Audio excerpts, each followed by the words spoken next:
The obsidian room fell silent when the blood-stained child appeared. Quick pause. Tell me in the comments where you're watching from. If this story has you hooked, hit like and subscribe, because what's coming next is even more intense. She was maybe 6 years old, blonde curls wild around a tear-streaked face, pink dress torn and dirty. Bare feet left small red prints on marble worth more than most people earned in a year. Her chest heaved with panicked sobs as desperate eyes swept across Chicago's most exclusive and dangerous restaurant. Every criminal in that room knew the unspoken rules. Mind your business, show respect, never cause a scene. This terrified child was breaking all of them. She ran straight toward Crispino Gallo, the Viper, a man whose cold amber eyes had witnessed more death than anyone could count. His bodyguards reached for concealed weapons as the little girl crashed into his table and grabbed his expensive suit sleeve with tiny, blood-stained hands. "They're hurting my sister," she sobbed, her voice breaking. "They're beating Paula. She's dying. Please, please save her." The silence was absolute. Every eye turned to the Viper, waiting for his response. He could have her removed. He could ignore her.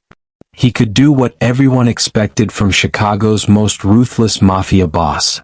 Instead, Crispino Gallo did something that shocked everyone in that room. He knelt down to meet the child's eyes and asked, "Where is your sister?" Mia Anderson had learned early that the world was not kind to little girls with sick hearts and empty bellies. But she'd never learned to stop loving her sister Paula, who worked 3 jobs and came home exhausted every night, who sang lullabies when Mia couldn't sleep because her chest hurt, who promised everything would be okay even when they both knew it might not be. Tonight, everything was very far from okay. Through the cracked bedroom door, Mia watched Marco, Paula's ex-boyfriend who wouldn't stay ex, slam his fist into her sister's face again. Paula's scream cut through the thin apartment walls. Blood splattered across the peeling wallpaper. "You think you can leave me?" Marco's voice was thick with rage and something else, something chemical that made his eyes wild. "You think you can embarrass me in front of my crew? The Black Serpents don't forget, Paula. And neither do I." Another punch. Paula crumpled. "Run, Mia." Paula's desperate scream pierced through the violence. "Run and don't look back." Mia's 6-year-old mind made a calculation that should have been impossible for someone so young. She couldn't fight Marco. She couldn't call the police. They never came fast enough to their neighborhood, and Paula had taught her not to trust them anyway. She needed someone powerful. Someone scary. Someone who could make Marco stop. The man from the news. The one they called the Viper. Mia had seen him on the television at the laundromat while Paula folded other people's clothes for money. The newscaster's voice had been hushed, almost reverent. Crispino Gallo, alleged head of Chicago's most powerful crime family, was spotted dining at the exclusive Obsidian Room. The Obsidian Room. Paula had pointed it out once during their long walk home from the free clinic. "That's where the dangerous people eat," she'd said. "We stay away from places like that." But danger was exactly what Mia needed right now. She slipped out the window onto the fire escape, her pink dress catching on rusty metal. 8 blocks. She had to run 8 blocks through the south side at night, past the corner where the dealer stood, past the alley where the homeless man shouted at shadows, past all the darkness that made Paula hold her hands so tight during daytime walks. Mia ran anyway. Her bare feet slapped against cold concrete. Her weak heart hammered against ribs that felt too small. She dodged past men in hoodies who called out to her, questions she didn't stop to answer. She squeezed through gaps between buildings, following the direction she remembered, praying her sense of direction was right. A hand reached for her, she twisted away, kept running. A car slowed beside her, she darted down an alley, losing it. Her lungs burned. Her vision swam. But Paula's scream echoed in her head, louder than her body's protests. The Obsidian Room appeared like a fortress of golden light. Tall windows. Doorman in a black suit. Everything is expensive and forbidden. Mia didn't care. She tried to push past the doorman, but his massive hand caught her shoulder. Whoa, little one. This isn't a place for children. Please? Mia's voice cracked. I need to see Mr. Gallo. The Viper. Please, my sister, they're killing her. Kit, I can't. Mia bit his hand. The doorman yelped, his grip loosening just enough. She was small, but desperation made her quick. She slipped through the opening door into warmth and light and the smell of expensive food she'd never tasted. The restaurant stretched before her. White tablecloths, crystal glasses, men in suits that cost more than a year's rent. Every head turned toward the blood-stained child tracking dirt across their perfect marble floor. There, at the back corner table, a man with sharp features and visible tattoos on his forearms, amber eyes that seemed to see everything. He sat alone despite the crowded room, like danger created its own buffer zone. Mia's legs moved before her mind caught up. She ran between tables, past shocked faces and half-raised hands trying to stop her. She ran straight to the most dangerous man in Chicago and grabbed his expensive suit sleeve with her blood-stained fingers. They're hurting my sister. The words tumbled out between sobs. They're beating Paula. She's dying. Please, please save her. Crispino Gallo's amber eyes met hers. For a moment, the whole world held its breath. Then the most feared man in Chicago did something impossible. He knelt down to her level, his voice surprisingly gentle. What's your name, little one? Mia. Mia Anderson. Please, sir. Where is your sister, Mia? 15 years, 3 months and 17 days. That's how long it had been since Crispino Gallo had felt anything resembling the emotion currently cracking through his chest like a fault line through concrete. He looked down at the terrified child, blonde curls, maybe 6 years old, that specific shade of desperate trust in her eyes that he'd seen once before in a lifetime ago, and felt something he'd thought he'd successfully murdered, the instinct to protect someone weaker than himself. Boss. His lieutenant, Marcus, appeared at his elbow, hand inside his jacket where the gun waited. Want me to handle this? Handle. Such a sanitized word for what Marcus meant. Remove the child. Erase the disruption. Restore order to the Obsidian Room's carefully maintained atmosphere of controlled menace. Crispino should agree. Should let Marcus escort this sobbing girl back to whatever nightmare she'd run from, then return to his dinner and his business and his perfectly calibrated emotional emptiness. Should remember that sentiment was a liability in his world, that caring about anything made you vulnerable, that the last time he'd loved someone enough to protect them, Lily. His sister's name was a knife between his ribs even after all these years. 17 years old. Blonde hair. Trust in her eyes when she'd looked at him, her big brother, the one who was supposed to keep her safe from the very world he'd dragged them both into. He'd failed. And she died screaming his name. Crispino had built an empire on the grave of his humanity. He transformed himself from a man who felt things into the Viper, cold-blooded, efficient, emotionally invulnerable. No attachments meant no weaknesses. No love meant no loss. But this child's hand on his sleeve burned like a brand. Boss. Marcus pressed. Get the cars, Crispino heard himself say.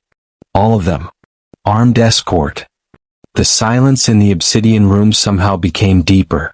Every criminal present understood what this meant. The Viper didn't involve himself in civilian matters. The Viper didn't help random children who stumbled into his world. The Viper certainly didn't mobilize his entire security force for anything less than a direct threat to his empire. Sir, Marcus's voice dropped low, urgent. We don't know what this is. Could be a setup. Could be. It's not. Crispino stood, Mia's hand still gripping his sleeve. Where did you say your sister was? Apartment on Ashland. The building with the broken window on the 3rd floor. Please hurry, please. I will. He scooped the child up with an ease that surprised them both. She weighed almost nothing, all bones and desperate courage. Marcus, mobilize everyone. We're going to Ashland. Now. Boss, this could start a war with the Black Serpents if we... Then we'll finish it. The drive through Chicago streets became a convoy. 3 black SUVs, windows tinted, full of armed men who looked at their boss with barely concealed confusion. The Viper sat in the back seat with a 6-year-old child in his arms, and none of them knew what to make of it. Crispino didn't know what to make of it either. Mia had stopped crying, though her small body still shook. She tucked herself against his chest like she belonged there, like she trusted him implicitly, and that trust felt simultaneously like redemption and damnation. "What's your sister's name?" he asked quietly. "Paula. Paula Anderson. She takes care of me 'cause our mom died and dad's gone and she works really hard, but Marco got mean and..." The words tumbled out in a rush of child logic and trauma. Marco. Her boyfriend. Ex-boyfriend. He joined the Black Serpents and now he's always angry and he hurts her and... The Black Serpents. Of course. The gang that had been pushing into his territory for months, testing boundaries, looking for weakness. They'd been careful not to provoke direct conflict, but this, involving civilians, beating women, creating chaos that spilled into his world, was a declaration whether they meant it to be or not. "She's gonna die like mommy died," Mia whispered. "I don't want Paula to die." Crispino's jaw tightened. In the rearview mirror, his driver's eyes met his, a question without words. This wasn't how they operated. This wasn't who the Viper was. Except maybe it was who Crispino Gallo had been, once upon a time, before he'd buried that man under layers of ice and violence. The memory hit him without warning. Lily, 14 years old, scraped knee from falling off her bike. Crisp, it hurts. And him, 21 and stupid, thinking he could protect her while building his empire, thinking he could keep the violence separate from the people he loved. He'd been wrong. The violence had found Lily anyway. His enemies had used her to send a message, and by the time he'd found her body, the message had been written in blood and broken bones and, "We're here, boss." The apartment building was exactly what Mia had described. Run down. Broken windows. The kind of place where screaming was so common that neighbors had learned not to hear it. Crispino set Mia down gently in the car. "Stay here. Lock the doors." "But Paula? I'll bring her back. I promise." He shouldn't make promises he might not be able to keep. But those trusting blue eyes demanded nothing less than certainty. Marcus and 4 men followed him up the stairs. The door to apartment 3C hung open, broken from its hinges. Blood trail on the hallway floor. Crispino's hand went to the gun inside his jacket, but he didn't draw it. Not yet. Inside, the apartment told a story more devastating than any crime scene report. Medical bills piled on a broken table, empty cupboards, a child's bed made from couch cushions, crayon drawings covering water-stained walls. This was what grinding poverty looked like. What desperation looked like. What love looked like actually, because despite having nothing, someone had made this place as warm as possible for a sick little girl. And on the floor, in a spreading pool of blood, lay the woman who'd done it. Paula Anderson was dying. Crispino had seen enough death to recognize its approach. The shallow breathing, the gray cast to her skin, the way blood pooled too quickly from injuries that should have been survivable with immediate medical attention. But in this neighborhood, immediate medical attention was a luxury few could afford. "Call Dr. Reeves," he ordered Marcus. "Tell him to prepare the private suite. Trauma protocol. Now." Marcus was already dialing. Crispino knelt beside Paula, carefully assessing her injuries with the clinical detachment he'd learned from years of violence. Broken ribs, definitely. Possible internal bleeding. Facial contusions. Defensive wounds on her hands and arms that spoke of a fight she'd tried and failed to win. She was maybe 27, 28. Long dark hair matted with blood. Even unconscious and brutalized, he could see delicate features, the kind of understated beauty that probably made men look twice and assume they had rights to her attention. The apartment around them told the rest of her story. Medical bills for Mia Anderson, diagnosis, congenital heart defect, surgery recommended, cost $250,000. The number might as well have been 1 billion for someone living in this place. Employment stubs from 3 different jobs: overnight cleaning service, afternoon waitressing, weekend flower shop. Paula worked herself to exhaustion for a surgery she'd never afford, for a sister she loved more than her own survival. Mia's crayon drawings covered every wall, bright flowers and stick-figure families and houses with hearts on the doors. A child's dream of normalcy in a place where normalcy had never existed. Boss, Marco Vega fled the scene about 20 minutes ago, one of his men reported. Neighbors say he's been escalating for weeks. Black Serpents business. Of course. The Serpents had been recruiting aggressively in this territory, targeting desperate men with promises of money and power. Marco Vega had probably seemed like a success story to them, until his ex-girlfriend's refusal to come back bruised his ego enough to warrant this.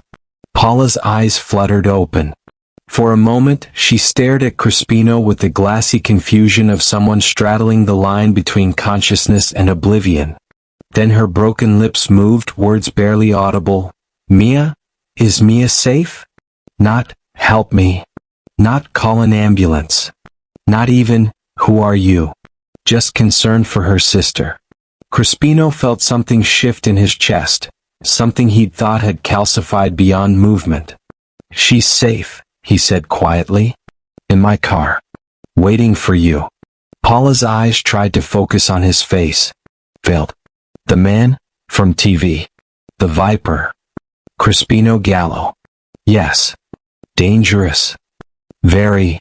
Mia? She ran to you? A tear tracked through the blood on her cheek. She's brave. Too brave. Shouldn't have to be brave. She's just a baby with a broken heart and I can't afford. You can now, Crispino heard himself say. Paula's eyes sharpened slightly, trying to understand. The surgery. The medical care. Everything your sister needs. Consider it handled. Why? The question was barely a whisper, but it carried the weight of a lifetime of promises broken, help withdrawn, kindness that came with strings attached. Why indeed? Because a 6-year-old had run 8 blocks through hell to save her sister. Because Paula Anderson had survived this apartment and these jobs and this violence without losing the capacity to love someone more than herself. Because 15 years ago, Crispino had failed to protect the person who mattered most, and maybe, just maybe, the universe was offering him a chance at redemption he didn't deserve. Because your sister asked me to, he said simply. The paramedics, his private team already paid more than public servants earned in a year, arrived with a stretcher. They moved Paula with professional efficiency, starting in 4, stabilizing her neck, working to keep her conscious. The little girl, Paula whispered as they lifted her. Promise? Promise you'll? I'll protect her, Crispino said. You have my word. In his world, his words meant something. It meant contracts sealed, territories held, enemies warned. It meant he would kill or die to fulfill an obligation once given. Paula's eyes closed, but some of the tension left her broken body. She'd made the same calculation Mia had. Sometimes the most dangerous option was the only option that offered any hope at all. Boss, Marcus said quietly as the paramedics carried Paula toward the elevator. The Serpents aren't going to let this slide. We just claimed their territory, their soldiers' property. He said the last word with distaste, but they both knew how gangs like the Black Serpents viewed women. This is war. Then we'll be ready for war. Is she worth it? The question wasn't a challenge, just genuine curiosity. Marcus had been with Crispino for 12 years, since before the Viper's reputation solidified into legend, and he'd never seen his boss involve himself in anything remotely humanitarian. Crispino looked around the apartment one last time.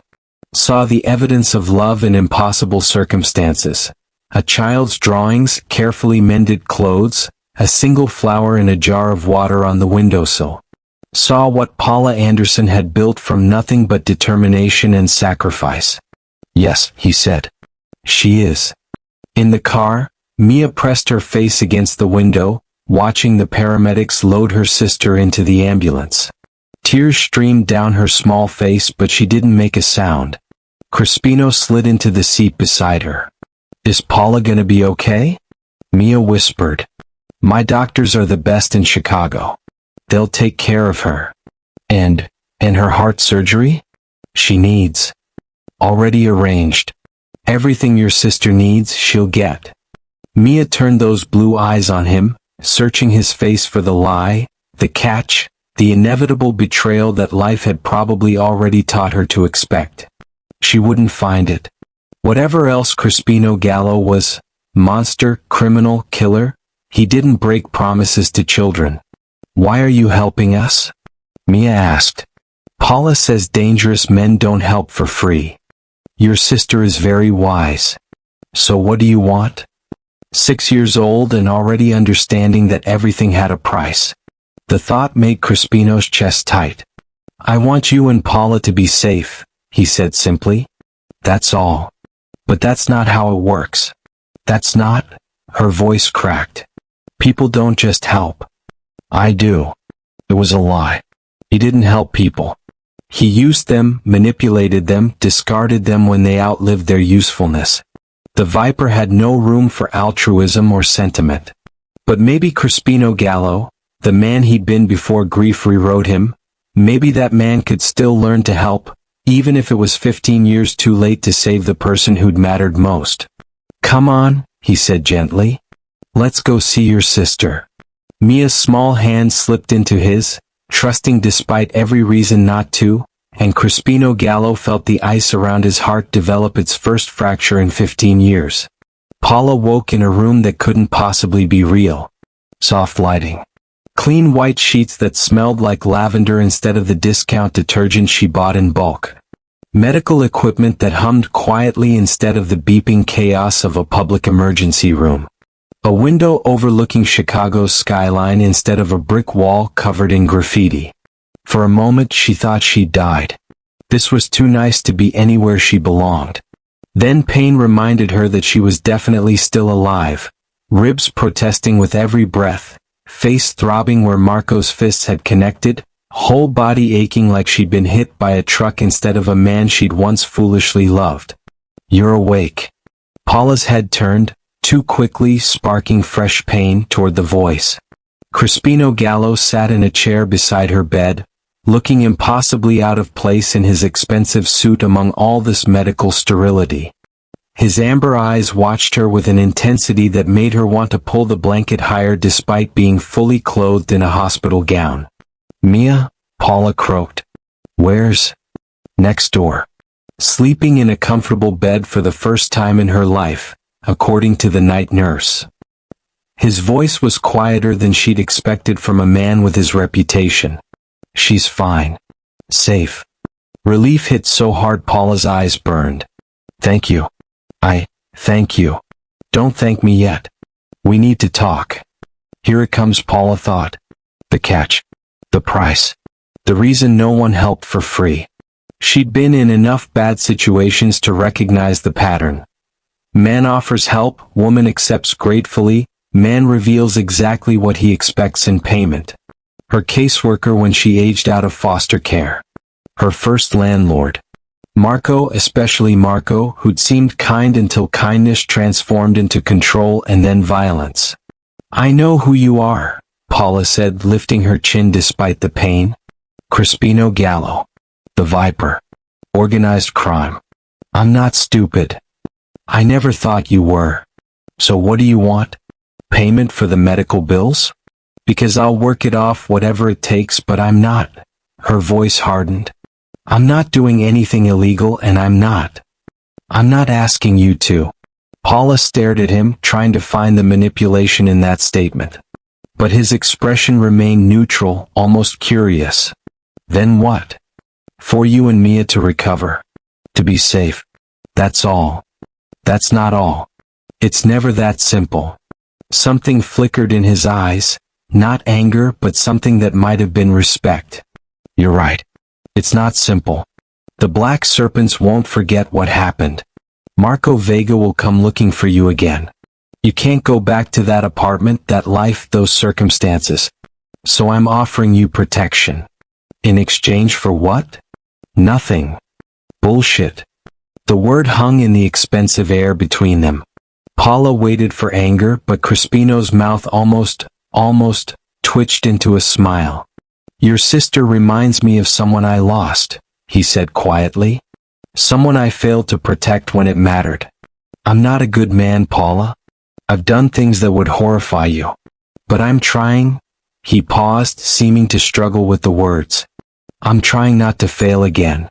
The honesty in his voice caught her off guard. Paula had expected threats or seduction or cold manipulation. Not this quiet confession. You don't owe me anything, he continued. I'm doing this because I want to. Because your sister ran 8 blocks through hell and trusted me to help, and that trust means something. So yes, there's a price. Paula tensed. But you've already paid it. You raised your sister alone. You worked yourself to exhaustion. You survived Marco and poverty in a system designed to break people like you. You've earned help. Now accept it. I don't accept charity from criminals. Good. Because I'm not offering charity. I'm offering a job. Doing what? There's a flower shop on Halstead. Owner's retiring. I'm buying it. You'll run it. Salary, benefits, housing stipend. All legitimate, all legal.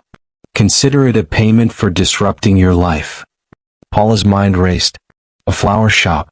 She'd worked at Rosa's Blooms on weekends for 3 years before Marco's jealousy made it impossible. She loved the work, the colors, the creation, the small moments of beauty in customers' lives. But shops like that went for hundreds of thousands of dollars. Why? Because Mia told me you love flowers. Because you deserve something better than cleaning offices at 3 a.m. Because, he stopped, jaw tightening. Because I can. A knock interrupted them. The door opened to reveal a small blonde tornado in a hospital gown 3 sizes too big. Paula? Mia scrambled onto the bed, all careful hugs and gentle kisses. You're awake. The doctor said you'd be okay and Mr. Gallo said we could stay here and the bed is so soft and there's food and… Mr. Gallo? Paula looked at Crispino, who had the grace to look slightly uncomfortable. She couldn't pronounce Crispino, he said. And calling me the Viper seemed inappropriate. He has a snake on his arm. Mia announced, pointing at the tattoo visible beneath his rolled sleeve. It's so cool.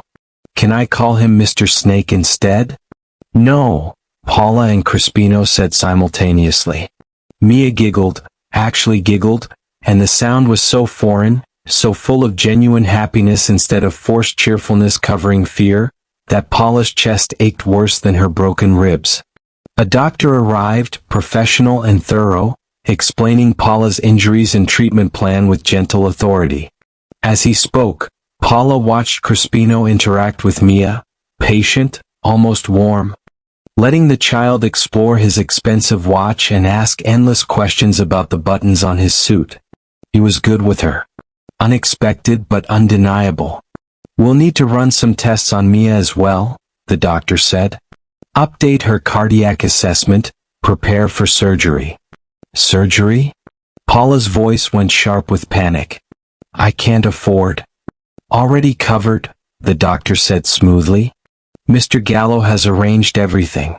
Mia's surgery is scheduled for next Friday with Dr. Chin, the best pediatric cardiac surgeon in the Midwest.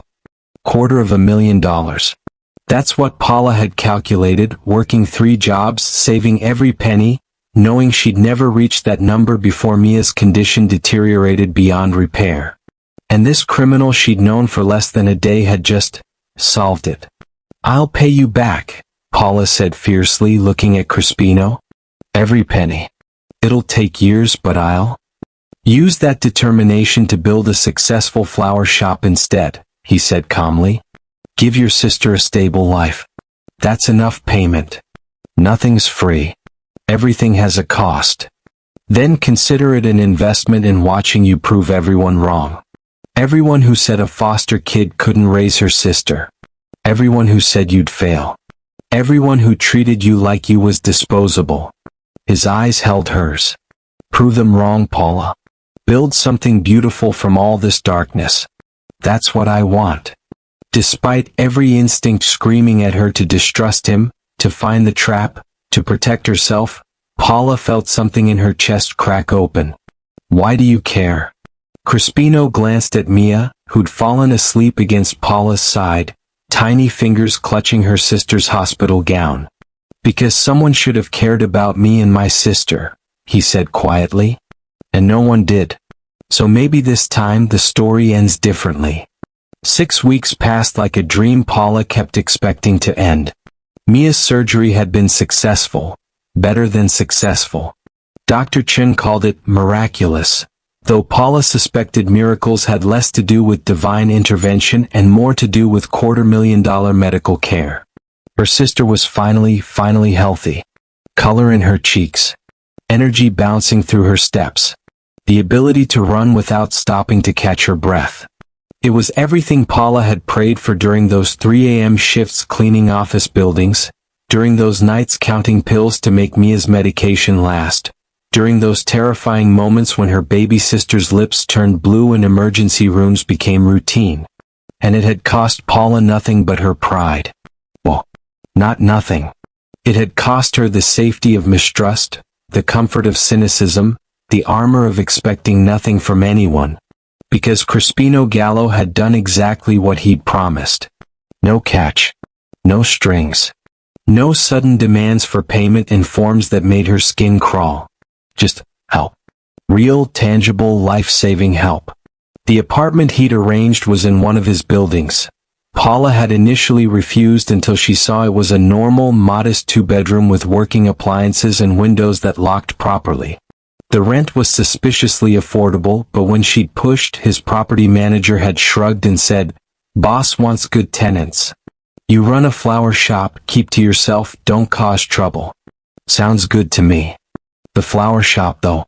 That was where Paula's carefully maintained walls kept threatening to crumble completely.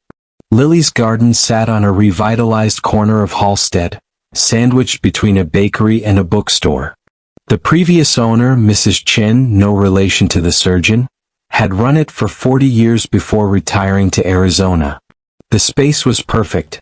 Exposed brick, high ceilings, gorgeous natural light, and a small apartment above that Crispino had quietly included in the deal. For storage, he'd said. This is a 2-bedroom apartment with a full kitchen, Paula had countered. For extensive storage. She'd moved in anyway. Pride had its limits when your 6-year-old deserved stability. Now, 2 weeks after the grand reopening, Paula stood among buckets of roses and peonies and delphinium, arranging a wedding bouquet with hands that finally felt steady. The shop smelled like growth and possibility, and for the first time in her life, Paula could breathe without calculating what it would cost. The bell above the door chimed. Paula looked up, expecting a customer. Found Crispino Gallo instead, looking impossibly elegant and completely out of place among the flowers. It was Tuesday. He came every Tuesday. "I'm here for my standing order," he said like this was normal. Like crime bosses routinely ordered weekly flower arrangements for their office. "The usual?" Paula asked, fighting the smile that kept wanting to escape. "Please." She'd learned his preferences over the past month. White lilies primarily, accented with dark greenery, nothing too fragrant, elegant but not ostentatious. Arrangements that made a statement without screaming for attention. Like the man himself, actually. As Paula worked, Mia emerged from the back room where she'd been doing homework. Real homework from the private school Crispino had somehow enrolled her in despite waiting lists and tuition costs that made Paula's eyes water. "Mr. Gallo?" Mia launched herself at him with the confidence of someone who'd never learned to fear powerful men. He caught her easily, and Paula watched something in his expression soften, a transformation she'd witnessed enough times now to recognize. Whatever ice lived in Crispino Gallo's veins, it melted completely around Mia. "How was school?" he asked. "I got an A on my math test. And we learned about photosynthesis and I told everyone my sister owns a flower shop so I'm basically an expert and..." The words tumbled out in that enthusiastic child stream of consciousness that made Paula's chest ache with love. "Well done. From his jacket pocket, Crispino produced a book. Some fantasy novel about dragons that Mia had mentioned wanting last week. Had he really remembered that? Thank you. Mia hugged the book, then hugged him again, and Paula watched Crispino's hand settle on her sister's blonde curls with a gentleness that contradicted every news story she'd ever read about the Viper. Mia, baby, let Mr. Gallo breathe, Paula said. Go finish your homework. But I want to show him my drawing. After homework. Mia grumbled but obeyed, bouncing back toward the apartment stairs. Silence settled between Paula and Crisp. She'd started thinking of him as Crispino instead of Gallo or the Viper, which was dangerous in its own way, while she finished his arrangement. You don't have to keep bringing her gifts, Paula said quietly. I know. She's getting attached to you. I know that too. Paula's hands stilled in the flowers. What happens when you get bored of playing benefactor? When this, she gestured around the shop, loses its novelty? What happens to Mia when you walk away? I won't. Everyone does. I'm not everyone. Paula looked at him, then really looked, finding something in his amber eyes that made her breath catch. No pity. Not an obligation. Something deeper and more dangerous. Why? The question escaped before she could stop it. Why do you care so much? Crispino was quiet for a long moment, staring at the lilies like they held answers he wasn't sure how to voice. I had a sister, he finally said. Lily. She'd be 32 now. Blonde hair like Mia's. Same kind of trust in her eyes, like the world hadn't taught her to be afraid yet. His jaw tightened. I was supposed to protect her. Failed. She died because of my choices, my life, my enemies. I can't, his voice roughed. I can't bring her back. But Mia, she's alive. And brilliant. And deserves every chance I couldn't give Lily. Paula's hands had gone still in the arrangement. She'd known loss, but she'd never lost someone like that, to violence meant for someone else, to consequences of a life you'd chosen but they hadn't. I'm sorry, she whispered. Don't be. Just let me, he struggled with the words. Let me help. Let me be part of this. I'm not asking for anything except the chance to do better this time. Something cracked in Paula's carefully maintained defenses. She stepped closer, closing the distance between them, close enough to see the faint scar through his eyebrow and the exhaustion he hid behind expensive suits and cold efficiency. You're already doing better, she said softly. His hand lifted, slowly, giving her time to pull away, and his fingers brushed her cheek. The touch was gentle, questioning, nothing like Marco's demands or any other man's presumptions. Paula didn't pull away. They stood there, breathing the same air, flowers and possibilities surrounding them, on the edge of something neither could quite name. Then Mia's voice shattered the moment. Paula, I need help with fractions. They stepped apart. Paula's cheeks felt warm, her heart pounding in a way that had nothing to do with old fears and everything to do with dangerous new feelings. Tuesday, she said, handing him the finished arrangement. Same time next week? Crispino's almost smile appeared. Wouldn't miss it. As he left, Paula watched through the window. Across the street, partially hidden in shadows, a figure moved. She caught a glimpse of a face before it vanished. Marco. Fear iced through her veins. How long had he been watching? How much had he seen? She thought about calling Crispino back, about telling him, about accepting the protection she knew he'd immediately offer. Instead, she locked the door, checked the windows, and went upstairs to help her sister with fractions, pretending the shadows outside didn't hold threats she'd hoped to leave behind. We're expanding. Natural business growth. You should understand, you did the same thing 15 years ago.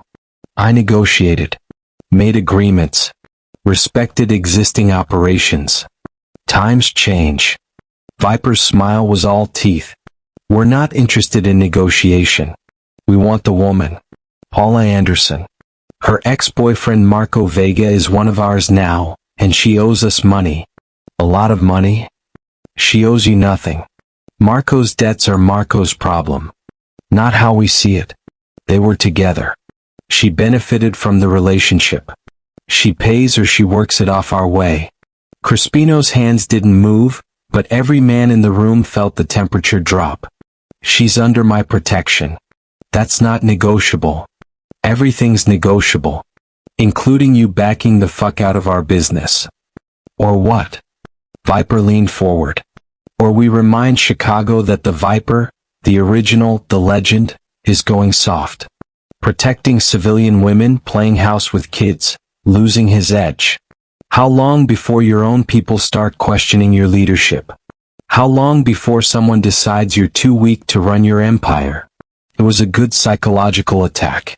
Exactly the kind of threat that should work on a man like Crispino, for whom reputation was currency and perceived weakness invited challenges. 5 years ago it would have worked.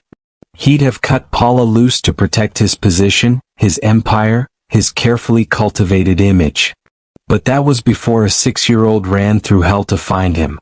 Before he'd watched Paula work herself to exhaustion for love. Before he'd felt his frozen heart crack open for the first time in 15 years. I'm going to explain something once, Crispino said quietly. Paula Anderson and her sister are under my protection. Anyone who touches them, threatens them, or even looks at them wrong will learn exactly why I earned my reputation. Being compassionate doesn't make me weak. It makes me more dangerous because now I have something worth protecting, which means I have no limits on what I'll do to keep them safe. Is that a threat? That's a promise. Marco Vega comes near Paula again, I'll deliver him back to you in pieces. You try to collect her imaginary debt, I'll burn every serpent operation in this city to the ground. You question my strength? His smile was razor sharp. I'll prove it by making you a cautionary tale. Viper's jaw tightened. Around them, tension coiled like a spring about to snap. This means war. Then we'll finish it. That night, Paula found the threat spray painted across her shop window. Pay what you owe, bitch. She stared at the dripping red letters, red like blood, probably intentional, feeling old fears claw up her throat. She changed her number. Started over.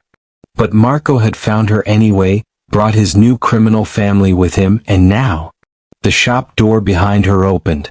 Crispino stepped out from shadows she hadn't realized he was occupying. How long have you been watching? Paula asked, not turning around.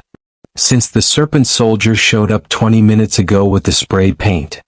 You saw him and didn't stop him? I wanted to see what they'd do. Now I know. His voice held cold fury. Pack a bag. You and Mia are staying somewhere safer tonight. No. Paula? No. She finally turned to face him. I'm not running anymore. I'm not letting them chase me out of the first good thing I've built. This is my shop, my life, Her voice cracked. I'm so tired of running. Crispino studied her face, then nodded. Then I'm staying here. That's not negotiable. If you're staying, I'm staying. End of discussion. Paula wanted to argue. Wanted to maintain her independence, her walls, her carefully cultivated ability to need no one. But fear was a living thing in her chest, and Crispino's presence felt like safety in a way she'd never experienced. Fine, she whispered. They cleaned the window in silence, washing away threats with soap and water like it could be that simple. Then Crispino followed her upstairs to the apartment above the shop, where Mia was already asleep in her room, blessedly ignorant of the danger circling closer. Paula made coffee she didn't drink. Crispino sat at her second-hand kitchen table, looking both perfectly at ease and completely out of place, like a wolf in a dollhouse. Tell me about your sister, Paula said suddenly. Lily, if you want to. For a long moment she thought he wouldn't answer. Then, she was 17 when she died. Brilliant. I want to be a doctor. His voice was quiet, distant. I just made a major power move, taking territory from a rival family. They couldn't touch me directly, so they took her instead. Found her in an alley 3 blocks from our apartment. She'd been, his jaw clenched. It was meant to hurt. To make me suffer. It worked. That's why you became the Viper. That's why I became a monster who felt nothing. Easier than feeling everything. He looked at her then, amber eyes burning. Until Mia. Until you. Until I remembered what it felt like to want to protect something instead of just destroying it. Paula's breath caught. They were sitting across her kitchen table like normal people, except nothing about this was normal. Not the criminal across from her, not the threats outside, not the way her heart pounded when he looked at her like that. I'm scared, she admitted. Not just of Marco or the serpents. I'm scared of you. You should be. No, not scared of what you are. Scared of what you make me feel.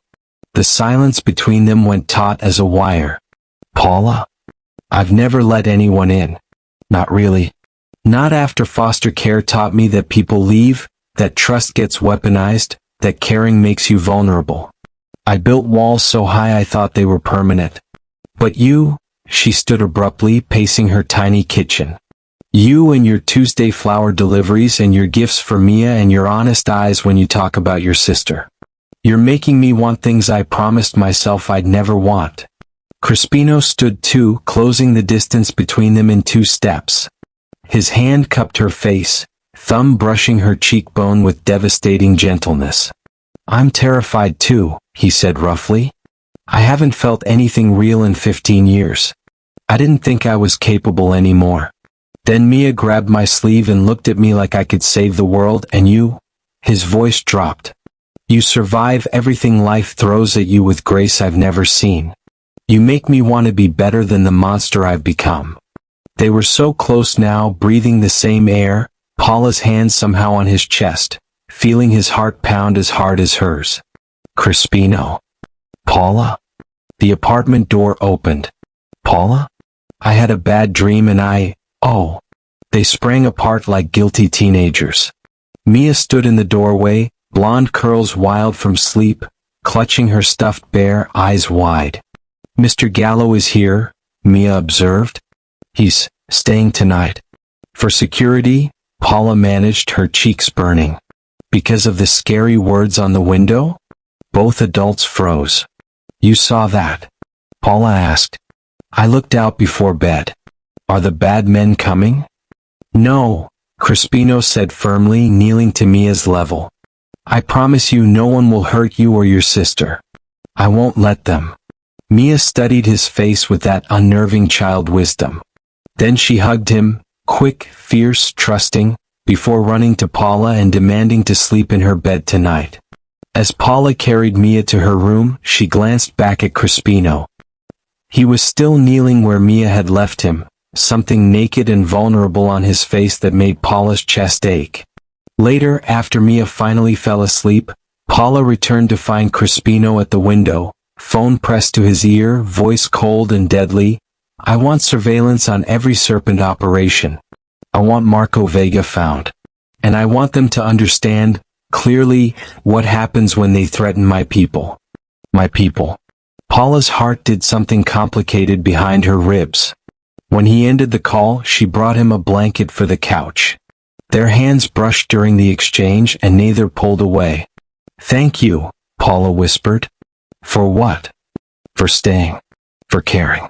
For being exactly what Mia and I needed when we needed it most. Paula? His phone buzzed. He glanced at it and his expression went stone cold. What? Paula asked, fear returning. The serpents are moving. Tomorrow. My intelligence says they're planning something big. He looked at her and Paula saw death in his eyes.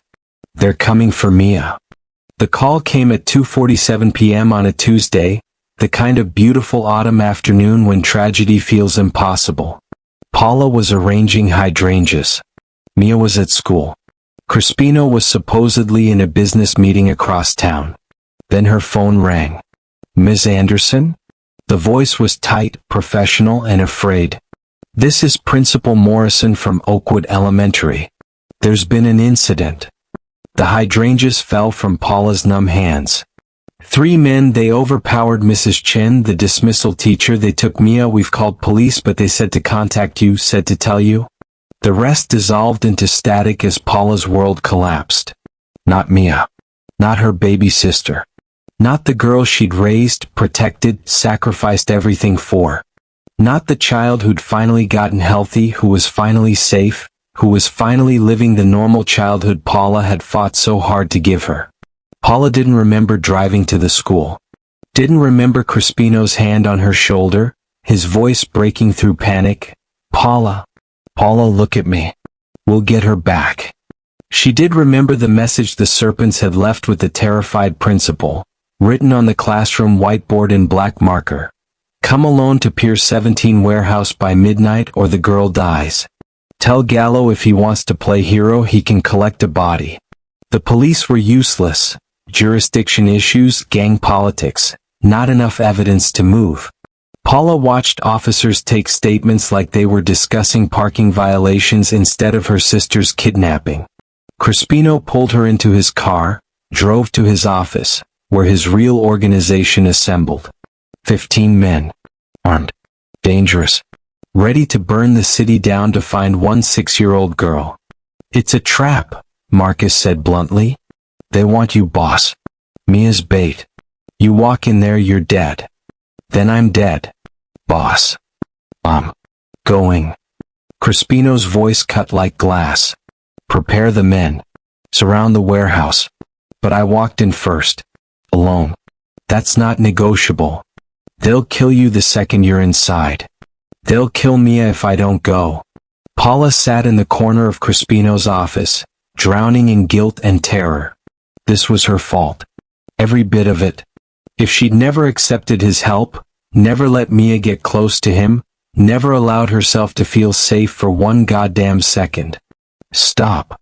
Crispino knelt before her, hands on her shoulders. I know what you're thinking. This isn't your fault. She's 6 years old and being used as bait because the Serpents are desperate and cruel. Because Marco's obsession with you has poisoned everything. Because I made powerful enemies long before I met you. His hands tightened. But Mia is alive right now because 15 years ago I failed to save my sister, and I will not fail again. You'll die. Maybe. Crispino, Paula's voice cracked. You can't just walk into an execution for us. We're not worth. You are. His amber eyes burned. You're worth everything. Both of you. And if dying means Mia comes home safe, then that's the price. Paula grabbed his face, forcing him to meet her eyes. You listen to me. You bring my sister home. And you come back too. Both of you. That's not optional.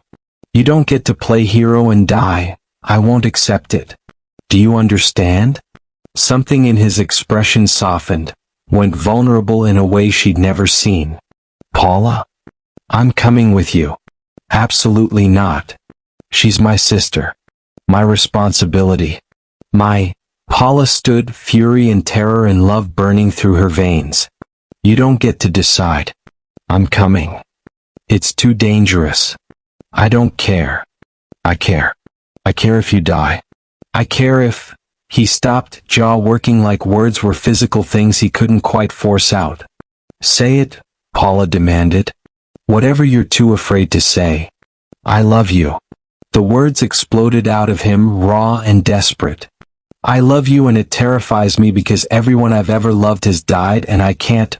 Paula, I can't watch you die. I can't carry that weight again.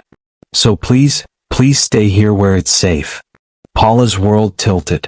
She'd expected many things from Crispino Gallo. Love wasn't one of them. You don't get to love me and exclude me, she whispered. That's not how this works. Mia's my sister. And you? Her voice broke. You're my... God, when did you become so important? When did I start needing you like oxygen? I don't know, but I do, and I'm not letting you walk into death alone. His mouth crashed into hers. The kiss was desperate, bruising, full of everything they'd been too afraid to admit. Paula kissed him back with equal ferocity, tasting fear and love and the terrible knowledge that this might be all they got. One perfect moment before the world ended. When they broke apart, both breathing hard, Crispino rested his forehead against hers. If we do this, he said roughly, You follow my lead. You stay behind me. You don't take risks. Same to you. Paula? Same. You. Marcus cleared his throat from the doorway. Cars are ready, boss. It's time. The drive to Pier 17 felt like driving toward the end of the world. Paula sat in the back of Crispino's SUV, hands shaking, clutching the gun he'd given her, taught her to use properly in the hours before midnight. If someone comes at you, he'd said, aim for center mass. Don't hesitate. Don't think. Just shoot. Paula had never imagined shooting another human being. Now she couldn't imagine not doing it if it meant protecting Mia. The warehouse loomed ahead, abandoned, industrial, exactly the kind of place where bad things happened and no one heard screaming. Crispino's men surrounded it in shadows, positioned on rooftops, behind shipping containers, in the blind spots security would miss. 30 armed men waited for his signal. But Crispino would walk in first. Alone as demanded. Except he wouldn't be alone. Not really. If this goes wrong, he said, turning to Paula in the darkness of the car, Marcus will get you out. You run. You don't look back. You take Mia and you disappear into a life I've already arranged. New identities, money, safety. Everything you need. Stop talking like you're going to die. I'm talking like I'm prepared for any outcome. There's a difference. Crispino. He kissed her again, softer this time, like memorizing the taste of her. Then he was gone, walking toward the warehouse entrance, silhouette stark against industrial lighting, looking exactly like what he was. A man walking into hell to save a child he'd come to love. Paula counted to 30. Then she followed. Because if the Viper was going to die tonight, he wouldn't die alone. And if he was going to survive, it would be because Paula Anderson, former foster kid, flower shop owner, survivor of everything life had thrown at her, was done being a victim. Tonight she became something else entirely. The warehouse was exactly what nightmares were made of. Crispino walked through the entrance, rusted metal door that screamed when it opened, into cavernous darkness punctuated by harsh industrial lights. His footsteps echoed. His heartbeat didn't. 15 years of violence had taught him to quiet his body's natural fear responses. Adrenaline sharpened his senses instead of clouding them. He cataloged everything. Exit points, shadows where enemies might hide, structural weaknesses he could exploit. And there, in the center of that vast emptiness, tied to a chair under a spotlight, Mia. Her blonde curls were tangled. Tears tracked through dirt on her face. But she was alive, alert, and when she saw him, hope blazed in her eyes. Mr. Gallo, she cried. It's okay, sweetheart. I'm here. How touching. Viper emerged from shadows, flanked by 15 armed men. No, 17, Crispino corrected mentally, seeing movement in the rafters. More than expected. They'd brought their entire force. And Marco Vega stood at Viper's right hand, eyes burning with jealous hatred, hands clenched like he wanted to wrap them around Crispino's throat. You came alone, Viper said, sounding almost disappointed. Didn't think you were that stupid. I'm not.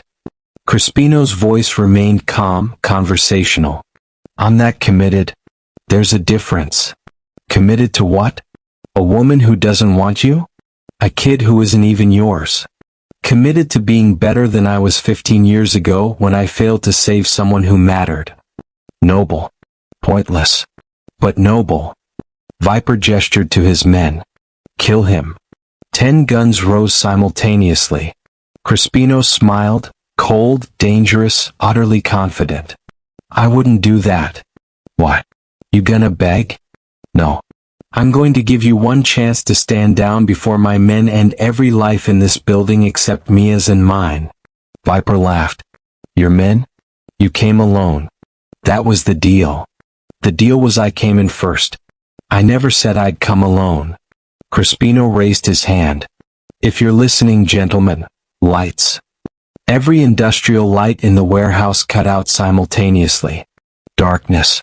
Complete. Absolute. Then laser sights appeared, 30 red dots painting targets on every serpent soldier, visible through the night vision equipment Crispino's men wore. They'd had the building surrounded for hours, positioned not just around it but inside it, hidden in shadows and rafters and maintenance passages the serpents never thought to check. 30 rifles aimed at your heads, Crispino said conversationally. My men have kill authorization if anyone makes a hostile move. So I'll ask again, want to stand down? The standoff lasted exactly 3 seconds. Then Marco Vega, stupid, reckless, consumed by obsessive rage, raised his gun toward Crispino. Paula is mine, he screamed. 3 things happened simultaneously. Marcus took the shot. Marco's head snapped back, body crumpling. The serpents opened fire in panic. And Paula Anderson emerged from the same entrance Crispino had used, gun raised, eyes wild, heading straight toward Mia. Paula down? Crispino roared. She dropped into a tactical roll. Where had she learned that? No time to wonder, as bullets tore through the space where she'd been standing. Crispino was moving too, drawing his own weapon, taking shots with lethal precision while positioning himself between Paula and the heaviest fire. Chaos erupted. Muzzle flashes lit the darkness like lightning. Men screamed. Bodies fell. The warehouse became hell incarnate, smoke and violence and the desperate arithmetic of survival. Paula reached Mia's chair. Bullets sparked off concrete around her. She fumbled with the ropes binding her sister, hands shaking, cursing her own clumsiness. A serpent soldier emerged from the shadows, gun rising toward Paula's unprotected back. Paula spun, raised the weapon Crispino had given her, and fired. The recoil nearly knocked her over. The bullet struck the center mass. The soldier fell. Paula had killed someone. She stared at the body, horrified, shaking. Paula. Crispino's voice cut through her shock. Untie Mia. Now. Training overcame trauma. Paula's hands moved, freeing the last rope, pulling Mia into her arms. The child was sobbing, terrified but unharmed. I've got you, baby. I've got you. The firefight was ending. Crispino's men had superior training, positioning, and discipline. The serpents were street soldiers, tough but outmatched. Within 90 seconds, 12 serpents lay dead or dying. The rest threw down weapons, hands raised. Except Viper. He emerged from cover, gun raised, not toward Crispino but toward Mia and Paula. You took everything, he snarled. My territory. My men. My reputation. I'm taking something from you before I die. Time slowed. Crispino saw the gun swinging toward Paula and Mia. Saw Viper's finger tighten on the trigger. Saw the trajectory that would kill one or both of them. He moved without thought, pure instinct, the same instinct that had failed him 15 years ago but couldn't fail now. He threw himself in front of Paula, body becoming a shield, prepared to take bullets meant for. Marcus's shot took Viper in the chest. The gang leader fell, gun clattering, blood spreading across concrete. Silence crashed over the warehouse like a wave. Crispino stood frozen, arm outstretched, still covering Paula and Mia with his body, breathing hard, covered in other people's blood. Boss. Marcus's voice came through the smoke. Boss, you hit? No. Crispino's voice was rough. I'm fine. Everyone, status. 3 injured, none critical. Serpents are neutralized. Building security. Crispino finally turned. Paula knelt on the concrete, Mia clutched in her arms, both crying, both alive, both safe. Something in his chest that had been clenched tight for 15 years finally released. He dropped to his knees beside them. Paula's hand shot out, grabbing his face, checking for injuries, eyes wild. You're okay? You're not hurt. I'm fine. You shot someone. He couldn't quite process that. You saved yourself. I had good motivation. Her laugh was half sob. I can't believe we're alive. I can't believe. Mr. Gallo? Mia's small voice interrupted. Are the bad men gone? Yes, sweetheart. They're gone. You're safe now. Forever. Crispino pulled both of them into his arms. Paula and Mia, his found family, his redemption, his reason to be more than the monster he'd become. Forever, he promised. Around them, his men secured the warehouse. Police sirens wailed in the distance. Marcus would handle them with the complicated network of legitimate and illegitimate influence Crispino had built over decades. But for this moment, in the aftermath of violence and terror and desperate love, Crispino Gallo held the two people who'd somehow resurrected his capacity to feel and chose to believe that maybe, possibly, he deserved this second chance. Paula lifted her face from his shoulder, met his eyes, and kissed him, deep, grateful, alive. When they broke apart, she whispered, "Take us home." Home, he repeated, testing the word, liking how it felt. Together they walked out of the warehouse and into the rest of their lives. 6 months later. Sunday mornings had become Paula's favorite time of the week. The shop, Lily's Garden, the name painted in elegant gold letters above the door, remained closed until noon on Sundays. Morning light filtered through tall windows, painting flowers in shades of amber and gold. The space smelled like growth and possibility, like a promise kept. Paula stood among buckets of peonies and ranunculus, arranging a centerpiece for a wedding happening that afternoon, when small footsteps thundered down the stairs from the apartment above. "Paula? Paula, look what Dad, Mia skidded to a stop, blonde curls wild from sleep, clutching a book. Crispino bought me the whole Dragon series. All 7 books. Paula smiled at her sister's ongoing struggle with what to call the man who'd become such an essential part of their lives. Uncle Crisp. Mr. Gallo. Crispino. And increasingly, tentatively, Dad, the word slipping out when Mia forgot to guard her heart. Every time it happened, Paula watched something in Crispino's eyes go soft and wounded and grateful all at once. "That's wonderful, baby. Did you thank him?" "Like a million times. He said I could stay up late reading if I wanted, but you'd probably say no because you're the responsible one." "Smart man," Paula murmured. Mia bounced closer, examining the flower arrangement with the critical eye she developed over months of watching her sister work. "That's really pretty. Is it for Mrs. Chen's granddaughter's wedding?" "You remembered." "I remember everything." Mia's tone was matter-of-fact. At 7 years old, she'd already learned that remembering details, reading people, staying alert, these were survival skills. Some lessons couldn't be unlearned even in safety. But she was healthy, thriving. The surgery had given her the energetic childhood she deserved. She ran without stopping to catch her breath, played soccer without turning blue, laughed without reserving energy for breathing. Dr. Chen called it a miracle. Paula called it Crispino Gallo's money and stubbornness combined with medical expertise and a little girl's fierce will to live. The shop door opened. Crispino entered carrying coffee cups and a bag from the bakery next door.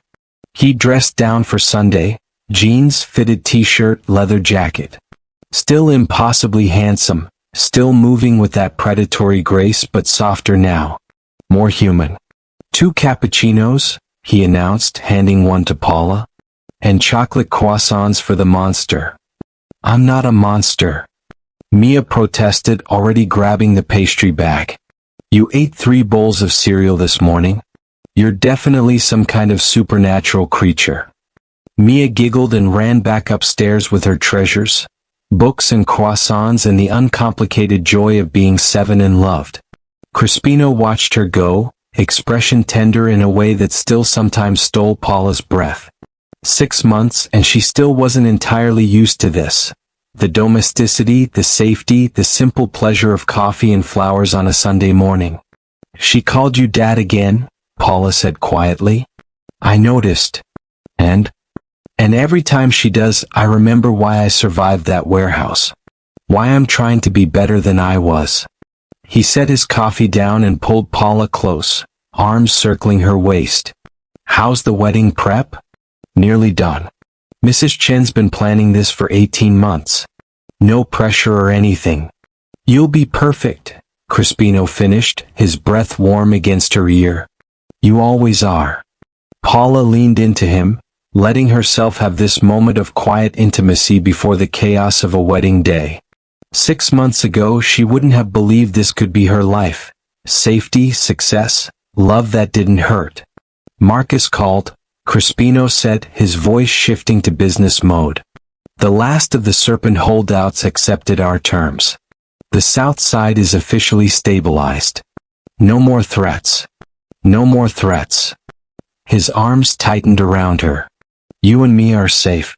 I made sure of it. Paula knew what that meant. Knew the violence that had been necessary to secure their peace. She'd made her own complicated peace with who Crispino was, not despite his darkness, but understanding it was part of the same man who read bedtime stories to Mia and brought her coffee on Sunday mornings. I got the papers yesterday, Paula said quietly. Crispino went still. And? Mia's adoption is final. Legally, officially, she's my daughter now. Not just my sister. Paula's voice caught. We're a real family. You've always been a real family. You know what I mean. Now there's no chance the system can take her away. No chance some distant relative can show up and... She stopped, overwhelmed by relief she hadn't let herself feel until the papers were signed. Crispino turned her in his arms, amber eyes serious. There's something I need to ask you. Paula's heart stuttered. They'd been dancing around this conversation for weeks. The future, what they were building, what came next. Paula Anderson. He reached into his jacket pocket. Wait. Paula pressed her hand against his chest. Before you ask whatever you're about to ask, I need to say something. Okay. 6 months ago I had nothing. Just Mia and determination and this bone-deep certainty that I'd never trust anyone again. Men like you, powerful, dangerous men, they were everything I'd learned to fear. She took a breath. But you've proven every assumption I had wrong. You've been patient when I built walls. Gentle when I flinched. Present when I needed space. You let Mia into your heart even though it terrified you. You protected us without making us feel weak. You. Paula? Let me finish. Her eyes burned. You gave us everything and asked for nothing except the chance to be better than your past. And I love you. I love you in ways that scare me, that make me vulnerable, that break open every defense I build. So whatever you're about to ask, yes. The answer is yes. Crispino's smile was devastating. You don't know what I was going to ask. Doesn't matter. Yes. He pulled out a small velvet box. Inside, a ring, elegant, understated, exactly her style. I was going to ask if you'd marry me. But also, he reached into his other pocket and pulled out papers. I want to adopt Mia. Legally. Make her my daughter too. Make us, his voice roughed. Make us a family in every way that matters. Paula's breath caught. Of all the things she'd expected, this vulnerability, this complete offering of himself, it undid her. Crispino Gallo, she whispered, are you asking me to marry you and co-parent with you in one impossibly overwhelming gesture? I'm asking you to build a life with me. Whatever that looks like. However long it takes for you to trust that I'm not going anywhere. I already trust you. Paula took the ring from the box, slid it onto her own finger because waiting for him to do it felt impossible. I trust you with my life. With Mia's life. With everything that matters. Is that a yes? That's a yes to everything. Crispino kissed her then, slow, deep, full of promises and hope and the kind of love that blooms in the most unlikely places. When they broke apart, both were smiling. Should we tell Mia? Paula asked. Tell me what? Mia's voice came from the stairs. They turned to find her halfway down, clutching her dragon book, eyes wide and knowing. Come here, sweetheart, Crispino said gently. Mia approached cautiously, reading the emotional atmosphere with the skill of a child who'd learned early to assess adult moods for danger. We have something to ask you, Paula said, kneeling to Mia's level. Something really important. Okay. Mia's voice was small. Crispino and I, We want to get married. And, Paula glanced at Crispino who knelt beside her. And he wants to adopt you. Make you his daughter legally. That means he'd be your dad. Your real dad. Mia was quiet for a long moment, processing. But you'd still be my sister? I mean my mom? I'll always be your sister first, Paula said. That doesn't change. But yes, legally I'd be your mom. And he'd be my dad? Mia looked at Crispino. Forever.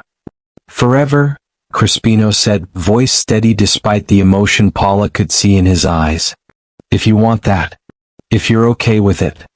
Do I get to keep my last name? Anderson? Paula and Crispino exchanged glances. They hadn't discussed this. You could be Mia Anderson Gallo, Crispino offered. Keep both names. Honor where you came from and where you're going. Mia considered this with the seriousness of someone far older than 7. Then suddenly she launched herself at both of them, arms wrapping around their necks, pulling them into a messy 3-way hug. Yes. Yes, I want that. I want us to be a family. The words tumbled out between tears and laughter. Can I call you Dad now? Like all the time? Crispino's arms tightened around both of them. You can call me whatever feels right. Dad feels right. Mia pulled back, wiping tears. Does this mean we're keeping the flower shop? And the apartment? And everything? Everything, Paula confirmed. Though Crispino wants us to also move into the house on Elm Street, Crispino interrupted. Big enough for all of us. Backyard for, he glanced at Mia. For whatever you want. Dog. Treehouse? Both. Both. Mia shrieked, bouncing with excitement. Can I tell my friends? Can I tell Mrs. Chen at school? Can I? After breakfast, Paula laughed. And after you get dressed. You're still in pajamas. Mia raced back upstairs, already planning her announcements, leaving Paula and Crispino kneeling on the flower shop floor, surrounded by blooms and sunlight and the impossible reality they'd built from darkness. Did that just happen? Paula asked. I think we just became an official family. I'm terrified. Me too. Crispino pulled her close again. But I'd rather be terrified with you than safe and alone. Pretty words from a man who shoots people for a living. Reformed man who shoots people for a living, he corrected. I'm working on the reformed part. Paula laughed despite everything. You saved us. You saved me when I'd forgotten I was worth saving. You saved yourself. I just gave you the space to do it. They sat there on the floor holding each other while upstairs Mia sang off-key about having a dad and a dog and a family, and outside the city moved around them, dangerous and beautiful and full of possibility. Later, after the wedding flowers were delivered and admired, after Mia told everyone she met about her new family, after the sun set over Chicago's skyline painting everything gold, they stood together at the window of their flower shop turned home. Do you ever regret it? Paula asked quietly. Helping us. Changing your whole life for a 6-year-old who grabbed your sleeve. Crispino thought about Lily, 17 and dead, a failure he'd carried for 15 years. Thought about the man he'd become in response. Cold, efficient, emotionally dead. Thought about Mia crashing into his table and choosing to trust the most dangerous man in Chicago. Regret. He pulled Paula closer. Never. You and Mia, you gave me something I thought I'd lost forever. What's that? A reason to be human again. Somewhere in the city, Marcus was handling business. The empire continued running with its usual ruthless efficiency. Crispino Gallo remained the viper in reputation, feared and respected in equal measure. But here, in this flower shop that smelled like growth and hope, surrounded by the family he'd chosen and who'd chosen him back, he was just Crispino. Just a man learning to love again. Just someone trying to be worthy of the second chance he'd been given by a desperate child and her fierce sister. Thank you, Paula whispered. For what? For being exactly what we needed when we needed it most. Thank you for letting me be. They stood together as evening deepened into night, holding each other while Mia slept upstairs dreaming of dogs and treehouses and the stable, loving future she'd never dared hope for. And in the darkness outside, Chicago continued its beautiful, dangerous dance. But inside Lily's garden, light bloomed eternal. The backyard of the house on Elm Street had transformed into controlled chaos. Mia, now 9 and impossibly confident, directed her birthday party with the organizational skills of someone who'd inherited both Paula's work ethic and Crispino's strategic mind. "No, Tommy, the piñata goes there. And Sarah, you can't have cake until after we do presents. Those are the rules." Paula watched from the porch, one hand absently resting on her rounded belly where their biological daughter Lily Rose Gallo, kicked in enthusiastic agreement with her sister's commands. "She's terrifying," Marcus observed from beside her. The lieutenant had become something like family himself, reluctant uncle to Mia, godfather designate to the baby, still Crispino's most trusted man but now also a regular at Sunday dinners. "She learned from the best," Paula said, spotting Crispino at the grill, teaching 3 neighborhood kids the apparently crucial art of perfect hot dog cooking. Who was this man? This patient, goofy, dad joke-telling version of the Viper?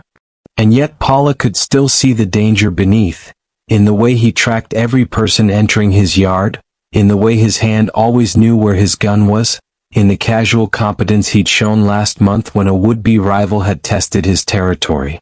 He was both dangerous and domestic, killer and father, the Viper and just Crispino. And Paula loved every complicated piece of him. "How's business?" Marcus asked, nodding toward the flower shop van parked in the driveway, now part of a small chain, 3 locations across Chicago, all thriving. "Expanding. We're looking at a 4th shop in Lincoln Park." "Boss knows you're working this hard while pregnant?" "Boss," Paula said dryly, "has learned that telling me what to do results in consequences." Marcus laughed. "Smart man." Crispino appeared then, sliding an arm around Paula's waist, hand settling on her belly with a proprietary gentleness that still made her breath catch. "Lily's kicking," he observed. "She's got opinions about party logistics. Runs in the family." He pressed a kiss to Paula's temple. "You need to sit down. You've been on your feet all morning. I'm pregnant, not made of glass. Humor me."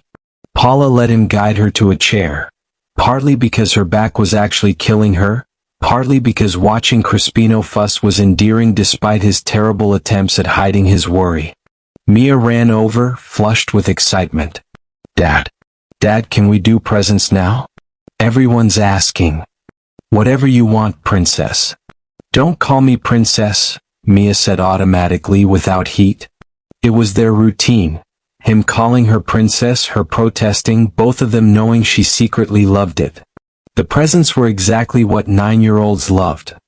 Books, art supplies, electronics that made Paula's protective instincts flare. But there was one box left, unmarked, that Crispino pulled from behind the grill. "This is from me and Paula," he said, handing it to Mia. She opened it carefully. Inside was a framed photo, the 3 of them plus one ultrasound image artistically arranged. And beneath it a small velvet box. Mia opened the box with shaking hands. Inside was a delicate necklace, a golden lily with 2 small sapphires, blue like her eyes. "One sapphire for you," Crispino said quietly. "One for your baby sister. And the lily, that's for my sister Lily. The 3 of you, you're why I'm still here. Why am I trying to be better?" Mia's eyes filled with tears, happy tears, the kind she'd only learned to cry after years of safety. She threw herself at Crispino, hugging him with the fierce intensity of a child who'd once run 8 blocks through hell and never forgotten what it meant to be saved. "I love you, Dad," she whispered. "I love you too, Princess." Paula's own eyes burned watching them. This was the family they'd built from violence and desperation and impossible trust. This was redemption, messy and real and more than any of them deserved. Later, after the party ended and Mia exhausted herself into sleep, Paula and Crispino sat on their porch in the summer darkness. Do you ever think about that night? Paula asked. The obsidian room? Every day. Do you think Lily, your sister, would approve? Of us? Of everything? Crispino was quiet for a long moment. I think she'd love Mia. I would have loved that a kid so much like her got the happy ending she never did. I think, his voice caught. I think she'd tell me I did good. Finally. Paula took his hand, threading their fingers together. You did more than good. You saved us. All of us. You saved me too. They sat in comfortable silence, watching fireflies dance across the lawn where their daughters would play, where their impossibly complicated family would continue growing, where love bloomed fierce and protective in soil watered by darkness. And somewhere in Chicago's night sky, maybe a 17-year-old girl with blonde hair and trusting eyes looked down on the family named in her honor and smiled. Redemption was real. Second chances were possible. And sometimes the most beautiful flowers grew from the darkest places. If you enjoy watching this, please like and subscribe, and I will see you on the next one.